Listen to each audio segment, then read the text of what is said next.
Israel Iran സംഘർഷം രൂക്ഷമായി തുടരുകയാണ്. ഇസ്രായേലിലെ പ്രധാന നഗരങ്ങളിൽ ഇറാൻ ക്ലസ്റ്റർ ബോംബുകൾ പ്രയോഗിച്ചതായി റിപ്പോർട്ട്. ഇറാന്റെ ആക്രമണങ്ങളിൽ ഇസ്രായേലിൽ 270 പേർക്ക് പരിക്കേറ്റിരുന്നു.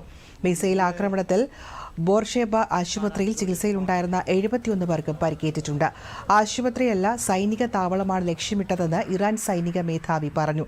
അതേസമയം ഇറാനെതിരായ യുദ്ധത്തിൽ ആരുടെയും സഹായം വേണ്ടെന്ന് തുറന്നടിച്ച ഇസ്രായേൽ പ്രധാനമന്ത്രി ഇറാന്റെ ആണവശേഷി നിർവീര്യമാക്കാൻ ഒറ്റയ്ക്ക് പ്രവർത്തിക്കുമെന്നും ബെഞ്ചമിൻ നെതന്യാഹു പറഞ്ഞു.